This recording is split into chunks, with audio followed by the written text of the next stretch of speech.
Bienvenue dans ce nouveau numéro de This is Paris. Cette semaine, Dunkerque rejoint la liste des victimes des Rouges et Bleus en Lidl Star League. Nous prendrons ensuite quelques instants pour vous montrer ce qui fait le quotidien du club parisien entre événements partenaires et implications auprès des associations. Retour à Coubertin pour la magnifique victoire de Paris sur Flensbourg en Ligue des Champions. Enfin pour terminer, Henrik Molgaard, le colosse danois, sera avec nous. Direction le Nord pour démarrer cette nouvelle semaine de handball. Jeudi dernier, les Parisiens étaient au Stade des Flandres à Dunkerque pour y affronter l'USDK. Les nordistes chez eux sont toujours difficiles à battre. Heureusement, Paris peut compter sur le retour de Nikola Karabatic après 11 jours d'absence pour une blessure au genou. Bousculés en début de rencontre, les Parisiens s'en remettent justement à leur explosif numéro 44. Pour une reprise, Nikola Karabatic fait les choses bien avec 7 buts au cours de la partie. Et quand ce n'est pas l'un, c'est l'autre. Lucas n'est pas en reste avec 7 buts également. Il contribue grandement à l'agrandissement de l'écart au tableau d'affichage. Paris se détache progressivement en seconde période pour finalement s'imposer 37-27.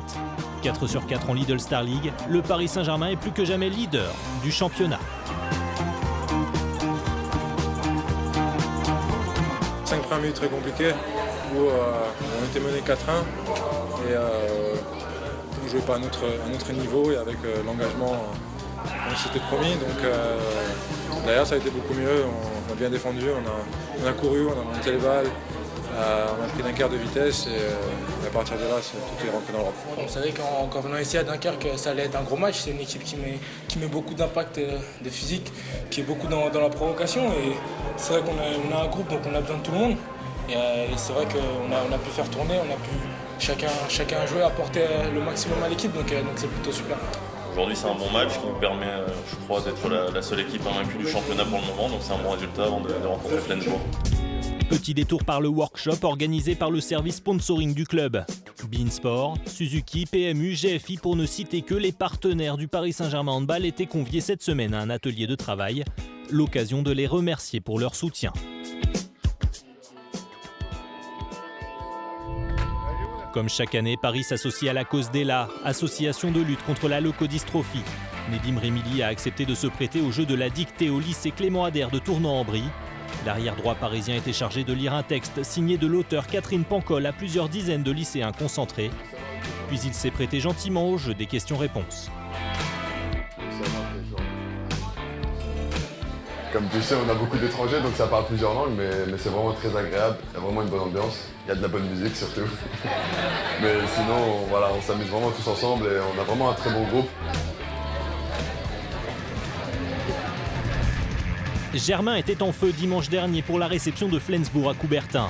Un gros client pour les Parisiens qui avaient néanmoins déjà réussi à battre les redoutables Allemands lors de leur venue en France la saison dernière en phase de groupe de Ligue des Champions.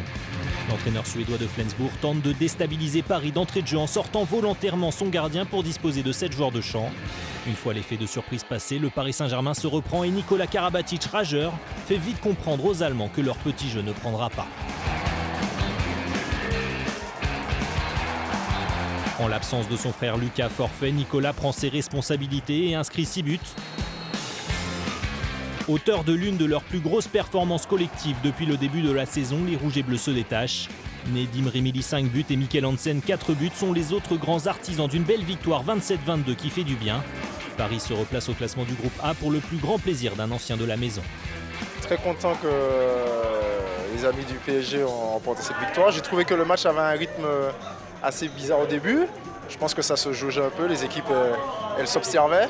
Et puis dès qu'ils ont pu, ils ont mis l'accélérateur et il n'y a pas eu photo. Donc voilà, très belle victoire du PSG. On aspire en tout cas à avoir ce genre de maîtrise. Encore une fois, je le répète, on a vraiment effectué un bon match, surtout défensivement. Et après en attaque, on a essayé de respecter au mieux notre projet de jeu. Voilà, ce soir ça a bien marché. Espérons que ça va continuer sur les prochains matchs. Terminons en compagnie d'Henrik Molgaard. L'arrière-gauche danois du Paris Saint-Germain revient pour nous sur le beau succès contre Flensbourg. Il nous dira ensuite si son statut de champion olympique a changé sa vie. Very satisfied beating Flensburg as convincing as we did.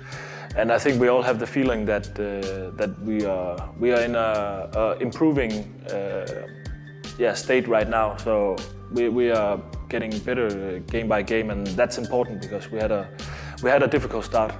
It's important that we, especially in Paris, that we can keep on winning the next opponents against. Now we go to Denmark, where we need to win, and then we have Barcelona and Veszprém, who are maybe the most dangerous opponents that we have in the group. So it's important that we keep on progressing as we do right now. No, life goes on. It's fun to meet some of the other guys now. There was some from Flensburg. There was a couple of the guys from Kiel, and that's fun to see each other again. And soon we'll have National Week also, who's going to be very special. But in the daily life, it continues. I have to get up, 10 times a night for my baby, and I have to bring my daughter to school, and then I go to practice. So it's everyday life.